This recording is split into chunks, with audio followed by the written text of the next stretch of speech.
So today we're going to be hearing from Chris Ross, a cinematographer, DOP, who has worked on a range of films such as London to Brighton, Sex and Drugs and Rock and Roll, as well as hit TV shows such as Misfits, Top Boy and Youngers. So welcome. Thank you. Chris. Hello. Nice to have you. Hello.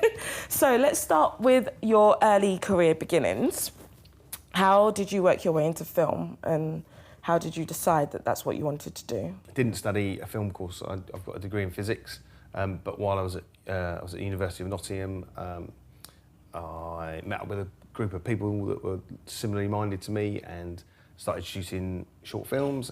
And then when I left university, carried on making short films and went to work at a company called Panavision that rent film cameras to feature films and stuff, and was very lucky to be sort of streamlined through the company and was made a slightly odd job description. It was a sort of a location camera technician, which means that I would be sent on films to far off places where they couldn't service them equipment-wise, and I'd be there to fix cameras should anything go wrong. When I was 29, I shot my first feature film, and that is incredibly young to be doing that. So really, in the grand scheme of things. So, and then it took me another 2 years to shoot another feature film, and you know, and at that point it sort of snowballs. But it's a very slow progression, and what you sort of notice in hindsight is that just a lot of work brings you a small reward, and then the rewards slowly mount up. It becomes, you sort of, a career forms around you without you noticing it, because you're just working too hard to notice it. How important would you say it is to know all the technical ins and outs of a camera to be a cinematographer? The way to make the recorded image as exciting and as dramatic as possible is to make the event that's going on in front of you as exciting and as dramatic as possible. So, great cinematographers like Chris Doyle, like Roger Deakins could take a Super 8 camera, could take a SVHS camcorder, and they could shoot an amazing scene on it, because what they're capturing is of utmost significance, and the medium that they're capturing it on has lesser significance. So I would say, don't be daunted by a lack of technical knowledge, because Chris Doyle probably wouldn't know where to put the film in, and he shot some of the most amazing films of all time. So use your eyes and your opinion to formulate a thing that's happening in front of the camera, and then the camera will record that. That's the. What was your first job as a cinematographer, and how did you get it? So my first real job as a my first job that you guys probably care about, other than the lots of short films, was the feature film London to Brighton, which I made with a brilliant guy called Paul Andrew Williams, and it was an incredibly low budget film. We shot the whole thing for £66,000, and pretty much everybody that was involved. Paul wrote and directed it. Ken, a friend of mine, Ken Marshall, and Al Clark and Rachel Roby produced the film, and it was quite a massive leap up for everybody. And I think that, along with seeing my short films, I think Paul also liked the fact that I could that I shot on film quite a lot. That I was keen to make my first feature. That I was ready to make my first film, and he probably thought I could get him a good deal at Panavision, which I don't think I probably did. But that was the first proper job. And I look back on it now and I realise, it's how naively it's lit and all that kind of stuff. But there's still some strengths to it that I think, if you wanted to watch it and think about how a young team of people made the film, it's quite an interesting piece of work. How much influence, if any, do you have in hiring the camera crew? On everything I've ever done, other than the job that I'm currently doing, I've always chosen all of my crew members. The only reason why I didn't do that on this particular job is because I happen to be shooting a block of an established television show that's episodes 11 and 12 of a show for Sky Atlantic, and the crew have been on board Already. since day Yeah. one. So you have to sort of walk in and you're a kind of a gun for hire. Chris Ross, the cinematographer, isn't just me.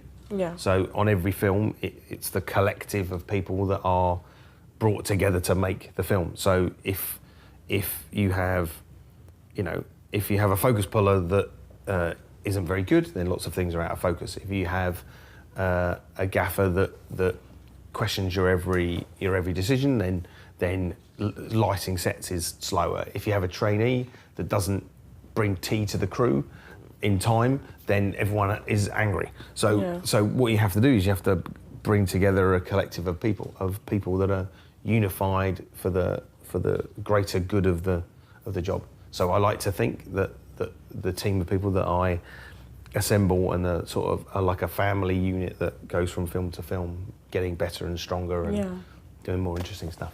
How important do you consider the traditional cinematography route, i.e. working up from roles as a focus puller, second AC, first AC, in order to become a DOP? The problem with each of the tasks of either being a clapper loader or being a focus puller or being a camera operator is that they are career tasks in their own right.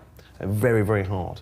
Yeah. And once you get talented at doing it, and once you get sought after at doing it, it becomes you don't learn anything from the cinematographers you work with. You learn a lot more when you're the trainee to a cinematographer than you ever learn when you're a focus puller to a cinematographer, which sounds counterintuitive, but you're so busy putting the camera, getting the lens on, putting the camera together, putting it on the Steadicam, putting it on the crane, doing this and the other, and all of the work that's happening around you, you're oblivious to, so you're not really learning anything. So if you truly want to be a cinematographer, I think you have to find your way of getting to that point, and your way may be being a loader and then becoming a cinematographer, or it may be just being a trainee and then being an unemployed cinematographer for a long time and then becoming one. So there's no direct route, there's no tried and tested way.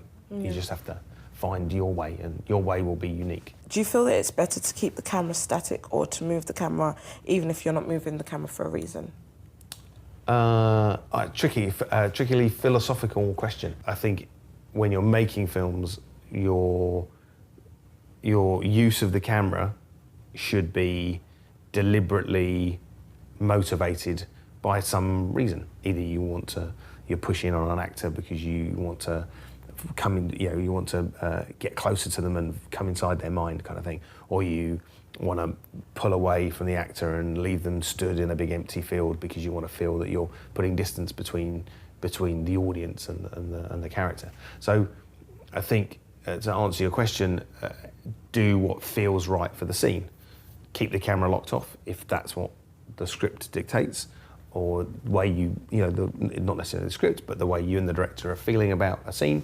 But equally, feel free to, move it incessantly, put it on a bungee rig, shoot handheld, whatever you feel immerses you in the scene in the way that you want the audience to be immersed. Sometimes you want to be distanced. Sometimes you want to be right inside the character's head, and camera movement as well as composition are the things that help you do that. So that's part of the point of the process of being a cinematographer, is to know when to move and know when to stop.